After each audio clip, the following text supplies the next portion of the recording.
The burble of the Honda engine permeated the ever-unchanging wasteland. An ancient tire loosed a small pebble, and it tumbled along the parched, cracked highway. A formation of men rode across the dead land.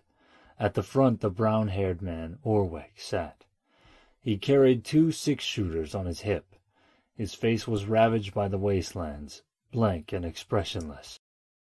The Two and the Many.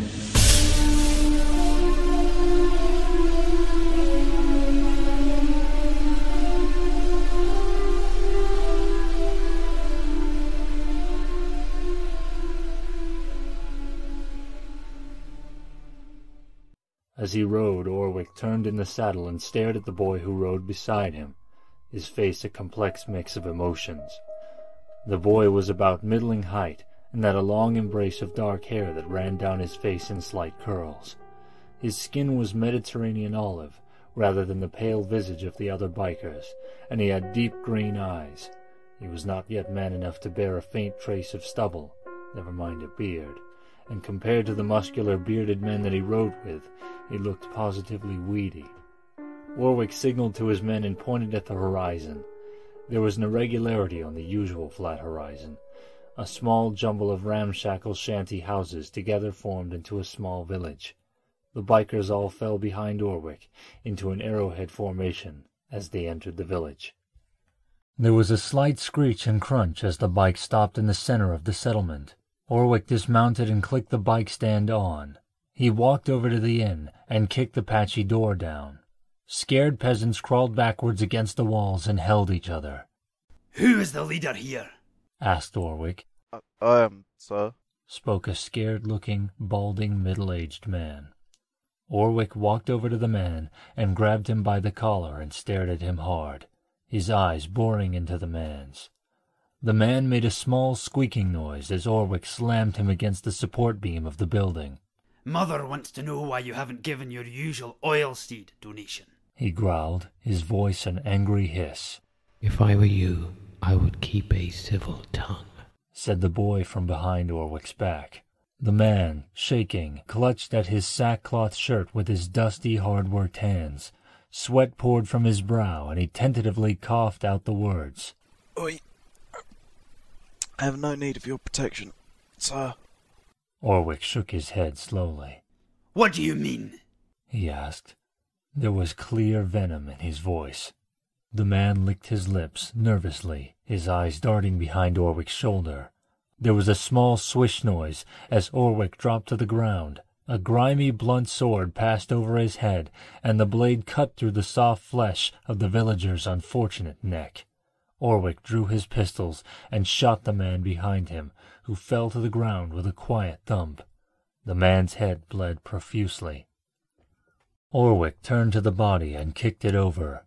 A bright heraldic silk shirt was revealed under the jacket. There was a loud rustle as some of the bikers outside flung off their outer leather jackets, revealing similar garments underneath. "Traitors!" he barked, allowing his men to take care of the others. He walked through the inn door as his men began fighting. Orwick fired. Bodies fell around him. Women and children's screams were cut short by the cold embrace of hard lead. Eventually there was no more screaming, and Orwick holstered his pistols. A yeoman broke from the main battle and ran at him. Before the man could reach him, however, he fell to the ground screaming. His metal chest piece glowed orange, and the disgusting smell of burning flesh greeted Orwick's nostrils. The boy nodded at Orwick. He turned and raised his hand at the other yeomen. The same thing happened to them, one by one. The boy let his hand fall. All was quiet, for now. Orwick walked to his bike, reloading his pistols as they began to raid the village. "I only want the oil seed," he shouted at his men.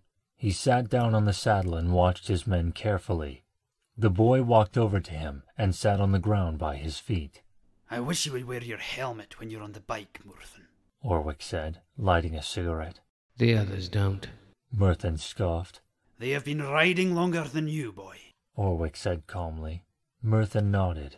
"I can feel it, Orwick. A lot is going to change. The world seems different today." Merthin broke off, a slight frown touching his lips. Orwick looked at the boy with a mixture of love and respect. He could never say it, but he was proud of the boy, proud of the person he was growing into. He stood up and took a final draft on his cigarette, dropping it to the ground and crushing it with his heel. He then began to help his men.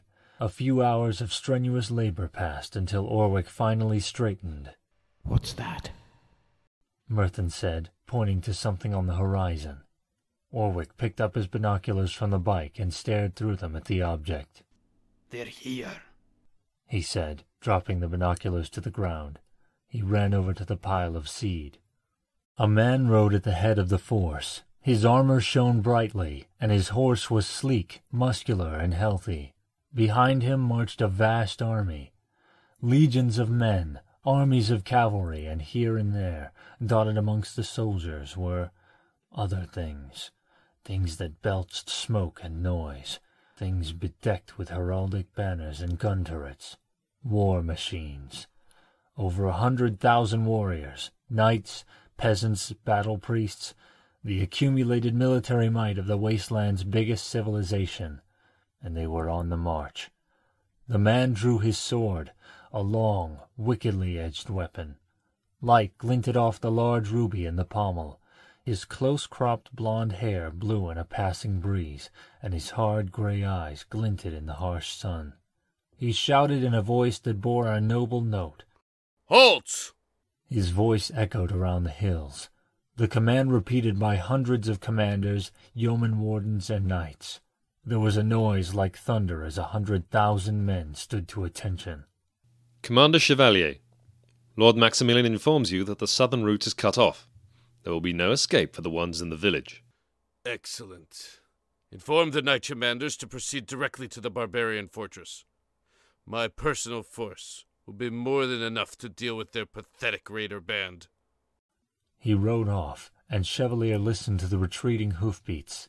Soon there was the shouting of orders and more marching, and within minutes the only trace of the army was the retreating dust cloud and the footprints ground into the poisoned earth. Chevalier regarded the hamlet before him. Vaguely he could make out a man staring back at him, and the sun glinted off a set of binoculars. Let the sport begin. It would be nice, Orwick said angrily, if you ladies would try to create some cover. The men ran to the seed bags and began to pile them up. Not you, boy. You'll need to keep your strength up if you're to survive this, Orwick said to Merthin as he began to walk forward. Go! The men pulled out their rifles and kneeled behind cover. The sound of gunfire filled the air.